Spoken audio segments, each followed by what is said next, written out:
In the unforgiving world of outlaw motorcycle gangs, where masculinity reigns supreme and weakness is a death sentence, the last place you'd expect to find an LGBTQ+ individual is among the ruthless ranks of the Hells Angels. Yet, in the 1990s, Canadian biker underworld, a bisexual undercover agent emerged.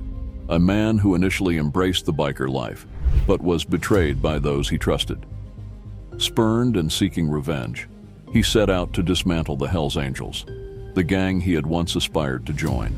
For a time he succeeded spectacularly, undermining Hells Angels chapters, disrupting their operations, and putting many of their members behind bars. However, as his quest for vengeance consumed him, he blurred the lines between being a police informant and a criminal. His life became a dangerous tightrope of violence and deceit, further complicated by the police who exploited him sexually, paying him for increasingly reckless and degrading acts. Tragically, his story ended with a haunting suicide note, a heat-wrenching cry for identity and belonging. Who am I? Am I a biker? Am I a policeman? Am I good or evil? Am I heterosexual or gay? Am I loved or feared? Am I exploited or the exploiter? This heart-wrenching tale of an undercover agent's descent into the heart of darkness is a gripping exploration of revenge, identity, and the devastating consequences of being consumed by the very forces he sought to destroy. His story will leave you questioning the true cost of vengeance and the fragility of the human spirit.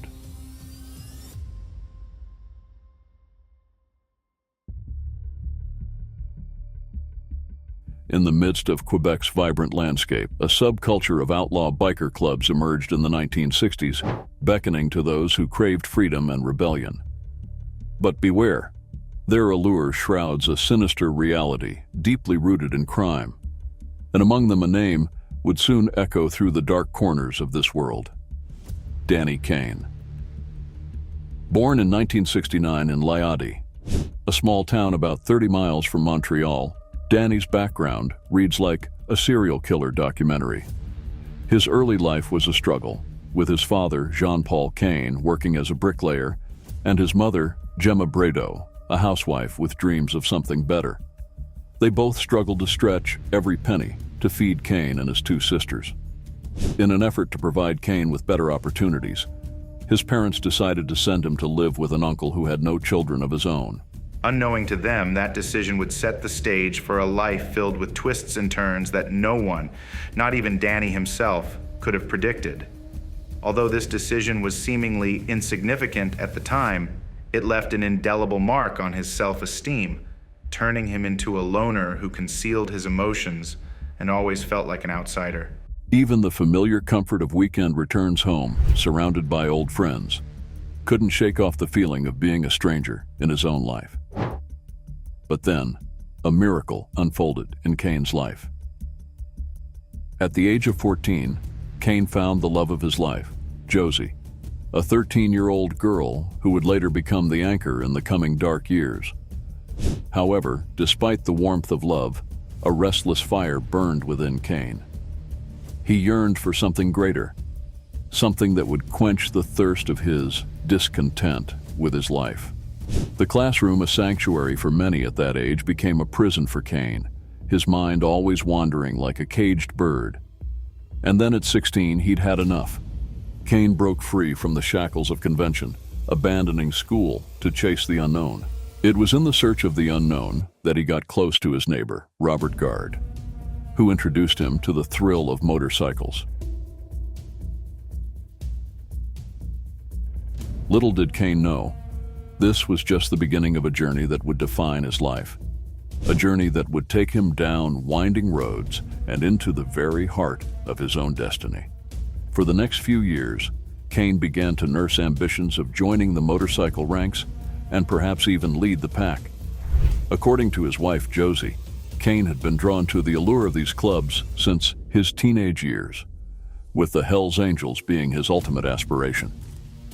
At the time, the Hells Angels were the largest biker gang in Canada, rapidly tightening their grip on the country's criminal underworld.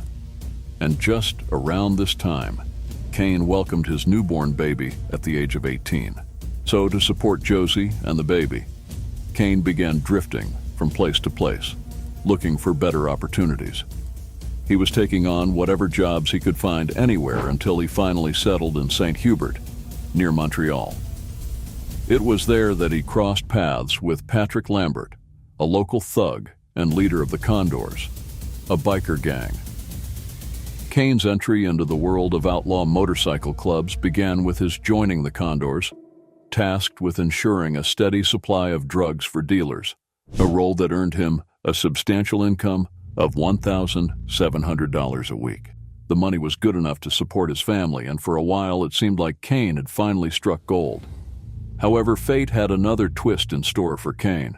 The Condors merged with the Evil Ones, a puppet club tied to the Hells Angels, plunging Kane into a world of internal politics and power struggles.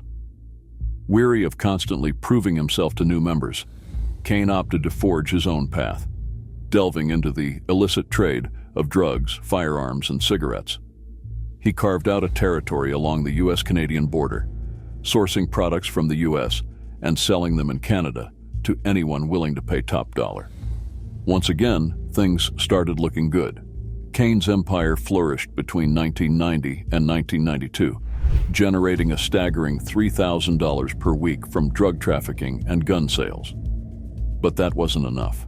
As he made more, Kane craved more power and control. Driven by ambition, Kane taught himself the dark art of bomb making, adopting increasingly violent methods to protect his growing empire. But his search for more control led to a deadly spiral to the even more darker crimes in 1992. It all started when Kane detonated dynamite at a rival's nightclub and got away with it. The following month, he and his associates brutally attacked and abducted 3 individuals who'd fallen behind on drug payments, subjecting them to merciless beatings. As his reputation for ruthlessness grew, so did his recklessness. But the tipping point was just around the corner. One day, in a bid to intimidate 2 former associates who had stolen guns from him, Kane accidentally discharged his revolver during a pistol whipping, severely injuring one of the hostages. This reckless act drew the attention of the police, leading to Kane's arrest and subsequent charges, including murder, conspiracy, kidnapping, assault, and illegal firearm possession, led to a 25-month prison sentence. He ended up serving for only 10 months before being released on parole. But his freedom came with a harsh reality. Upon his return to the streets, Kane discovered that his once thriving empire had been hijacked by adversaries. Desperate to reclaim his status, he sought out the notorious Hells Angels, hoping to fulfill his lifelong goal of becoming a full patch member. But Kane overestimated one crucial thing: the Hells Angels' need for someone like him. He would have to earn his place, and to do that, he would have to prove that he is willing to do just anything, no matter how incriminating for the club. The stakes were now higher than ever, and the path ahead was far from certain. The quest for prestige. Why wait years to earn your place in the Hells Angels when you can just go straight to the top? That's exactly what Kane thought, and he had a plan. He would reach out to David Carroll, head of the Halifax chapter, and Walter Stadnick, the president of the Hells Angels in Canada, hoping to fast-track his way in. Kane believed that his history with clubs affiliated with the Hells Angels would be his ticket to quick entry. But he couldn't have been more wrong. Reality smacked him right in the face. Kane's disappointment turned to discontent as he was forced to start from scratch, toiling to meet the demands of his superiors. He spent years importing drugs and weapons, protecting leaders, and covering expenses, only to feel like a mere underling. Despite his efforts, he remained stuck in a lowly position, a far cry from his aspirations of rising through the ranks. As the months dragged on, Kane's frustration grew. He had expected to be a key player, but instead found himself relegated to menial tasks, serving as a personal assistant to Carroll and Stadnick. For an entire year, he was at their beck and call, working around the clock, running deliveries, and even acting as a bodyguard and chauffeur. The final insult was shouldering the financial burden of countless dining expenses, which plunged him deep into debt.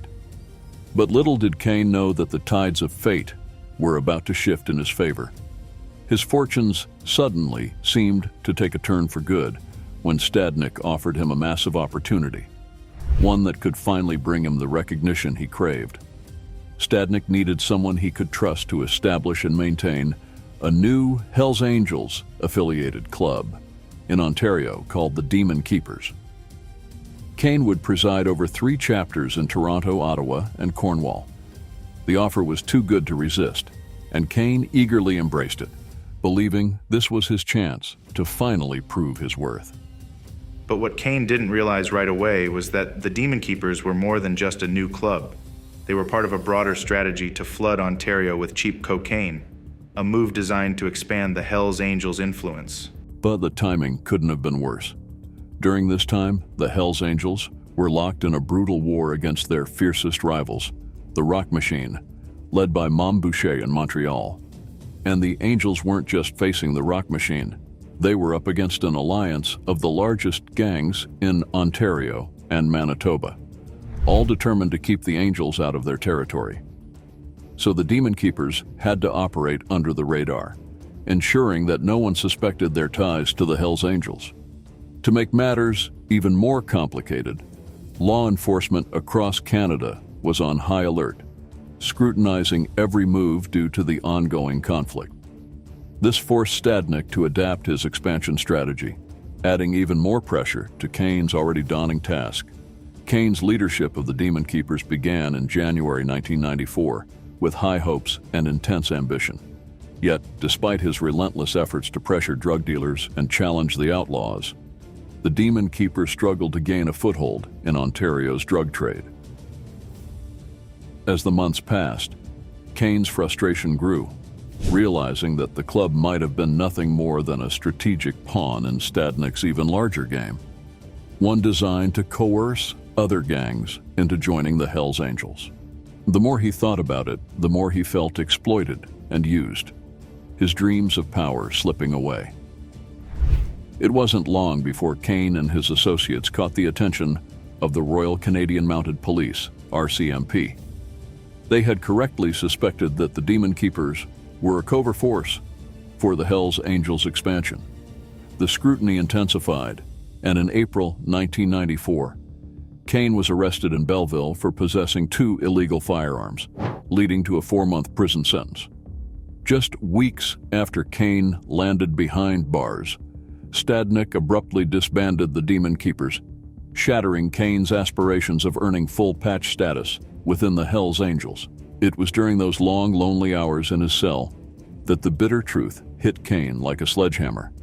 Stadnick had played him from the start. The Demon Keepers had been nothing more than a smokescreen, a clever diversion to distract everyone from Stadnick's even bigger agenda. He was personally expanding the Hells Angels into Alberta and British Columbia. So the whole Demon Keepers idea was just to keep the law enforcement focused on Kane rather than himself. Furious and betrayed, Kane began plotting his next move from within his cell. This time, he vowed, things would be different. Yet prison was not merely a time for anger and regret. It was here that Kane discovered a crucial part of his identity.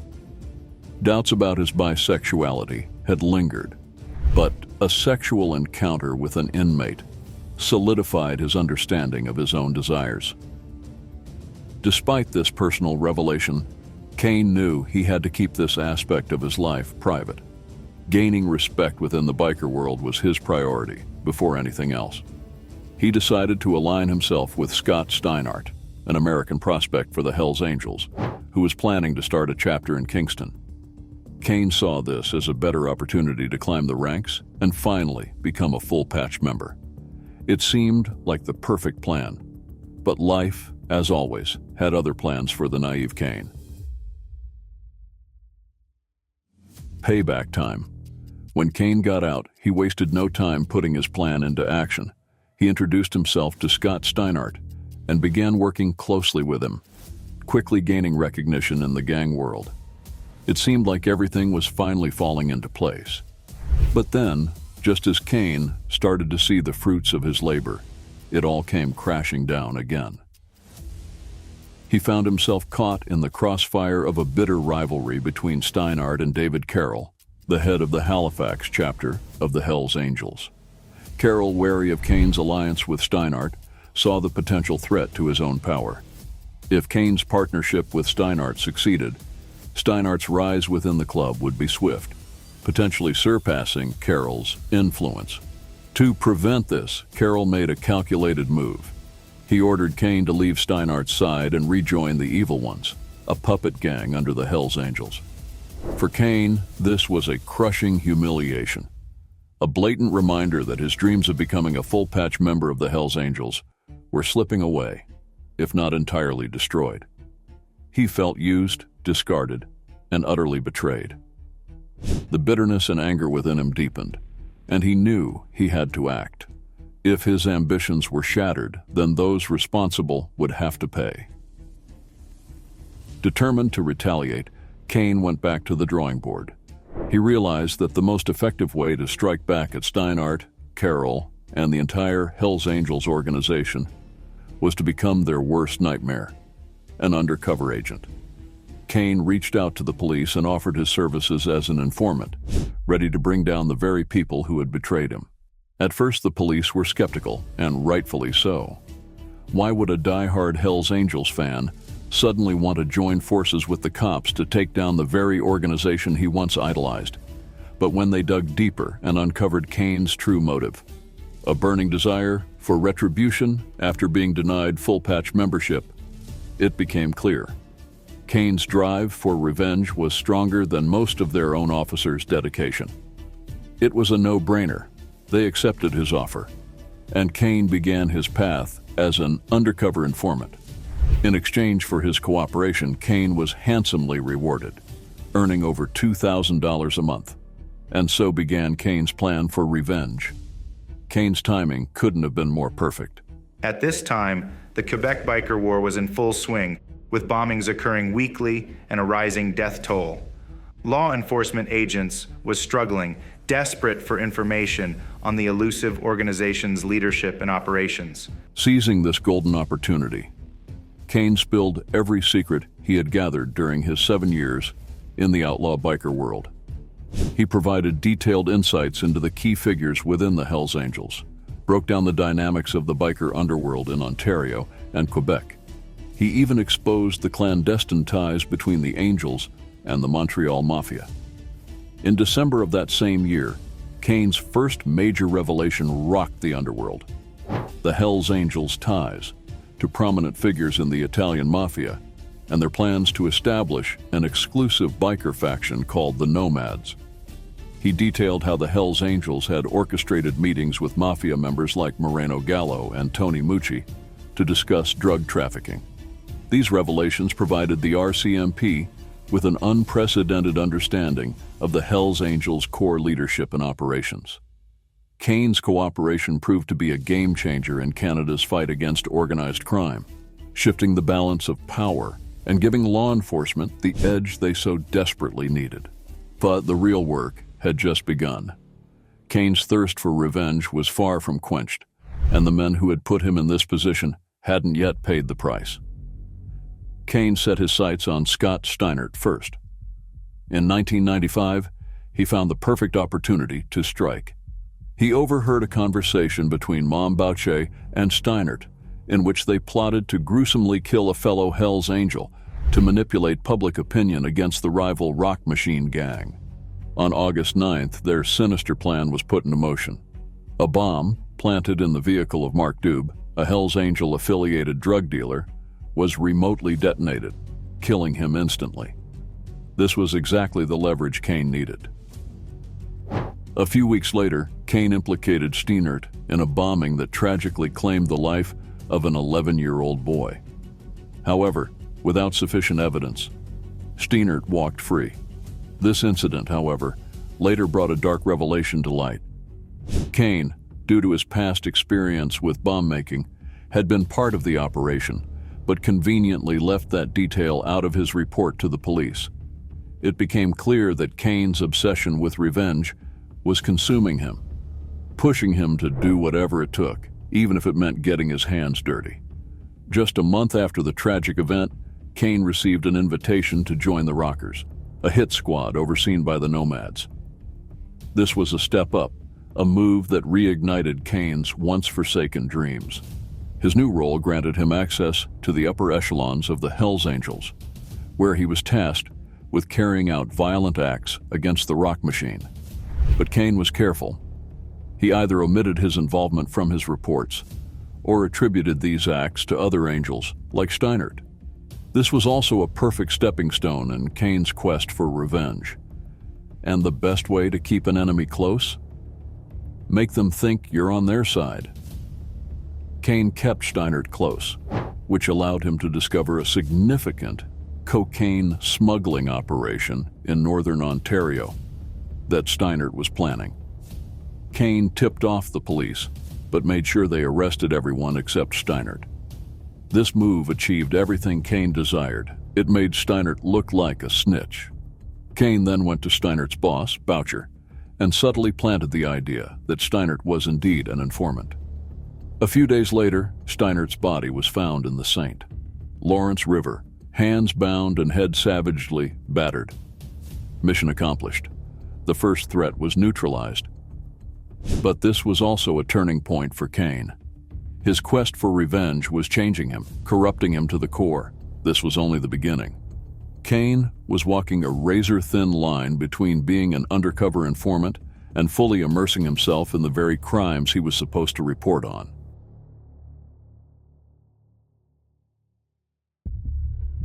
The spiral into darkness. Led by Carol, Kane became entangled in a web of violence, including murders and bombings, which put him in a precarious position with the police. Imagine being in Kane's shoes. He knew that if the angels caught wind of his betrayal, his fate would be sealed. Yet, instead of backing out, he dove deeper into the very world he was meant to undermine. In his new role with the Rockers, Kane became heavily involved in criminal activities, fully immersed in a dangerous underworld defined by deceit, brutality, and secrecy. His hands were stained with blood, as he was responsible for at least 11 murders, including that of drug dealer Stéphane Ayotte in September 1995. The darkness that had taken hold of him at work also seeped into his private life. Kane began an affair with a woman named Patricia, who was oblivious to his ties with the Hells Angels. He eventually moved in with her, but his secret life kept him away for long stretches. To maintain the facade, he lied that his work required frequent absences. Despite the trust Patricia placed in him, Kane's deceit ran deep as he juggled his double life while growing more entrenched in violence. However, his web of lies couldn't hold forever. Josie, his wife, discovered the affair and filed for divorce, taking away the anchor that was left of his personal life. As Kane's two worlds began to blur, the line between undercover work and full-blown criminal involvement grew thinner. It seemed less like he was playing the role of a gang member, and more like he was becoming one. His violent tendencies escalated when he killed Roland Lavoie, a heroin addict who owed the Hells Angels money, on March 3, 1996. Kane later claimed he did it under Carol's orders, though that was debatable. His involvement in illegal activities continued to spiral, with his crimes extending to cocaine trafficking and the use of explosives. He even bombed a restaurant that refused to pay a protection fee, further entrenching himself in the violent world he was supposed to be dismantling. Kane's journey had taken a dark turn, and there was no turning back. One might assume that Kane's deepening involvement in criminal activities would bring in substantial money, but the reality was quite the opposite. It only drove him further into debt. As part of his agreement with the Rockers, he was required to pay a $1,500 initiation fee and a monthly payment equal to 10% of his illegal earnings. This financial strain pushed him deeper into the drug trade, forcing him to explore new avenues in search of profitable deals. Kane's life was a tangled web, and things only became more complicated with the revelation of his sexual orientation. The police didn't make it any easier. At one point, they offered him $30,000 to start a magazine, featuring ads for strippers, phone sex, and prostitution, a publication catering to those seeking casual sexual encounters. The police justified this funding by arguing that it kept Kane away from more serious criminal activities, allowing him to continue providing them with valuable intelligence. However, by 1997, the magazine venture failed due to poor sales. Things spiraled further when Kane created a website for homosexuals seeking similar connections, where he met his gay partner, Amy Simard. Simard turned out to be a seasoned criminal and a Hells Angels member with a record that included fraud, writing bad checks, and making death threats. Kane, seeing an opportunity, recruited Simard into the Rockers, and together, they became deeply involved in the gang's operations. Their relationship grew increasingly intimate, intertwining their personal lives with their criminal endeavors. The two were soon tasked with eliminating a drug dealer in Halifax named McFarlane. After successfully completing the mission, they returned to Montreal, where Simard was assigned to kill a member of the Rock Machine. However, Simard's criminal activities eventually caught up with him, and he was arrested. In a desperate attempt to save himself, Simard lied to the authorities, claiming that he and Kane had committed the murder together. This accusation led to Kane's arrest by the Nova Scotia RCMP, and he was held in custody for 18 months. Yet, in a surprising twist of fate, Kane was released due to contradictory evidence presented by the RCMP. The unexpected turn in Kane's life highlighted the increasingly precarious position he found himself in. A man trapped between his double life as an informant and a criminal, with each step drawing him deeper into a world from which there seemed no escape. It was eventually revealed that Kane had been the RCMP's primary informant within the Hells Angels, leading the RCMP to take extreme measures to protect his identity. However, not everyone was convinced of Kane's loyalty. Some RCMP officers sought to extradite him to face first-degree murder charges in Halifax. Amidst this legal turmoil, Kane's relationship with the RCMP underwent a dramatic shift. Though he was dropped as an informant, he was offered a new role as an agent source informant under a signed contract with a detective known as Benoit Roberge, due to the importance of his earlier revelations. This new role required Kane to provide extensive details about his dealings with the Hells Angels, promising him substantial financial rewards in return. Yet, despite this new arrangement, Kane couldn't resist being drawn back into murder plots orchestrated by Carroll. Even as his handlers worked to manage his actions and keep him from becoming directly implicated in these crimes, Kane was already unraveling.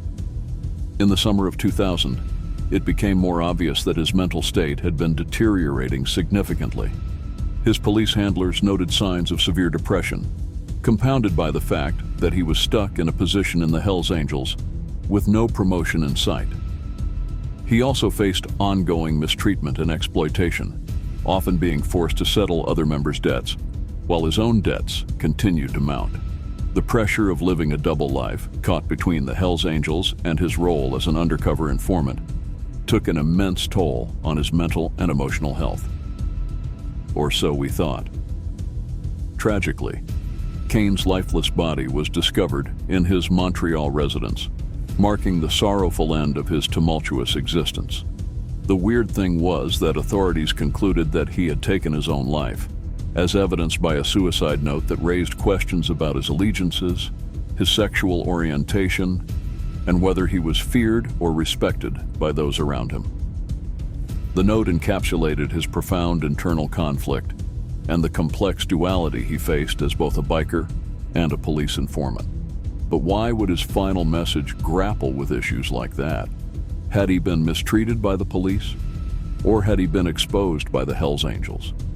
In his final days, Dany Kane made a crucial decision to betray the Hells Angels by providing law enforcement with incriminating financial records and a detailed list of murders he had knowledge of during his time with the gang.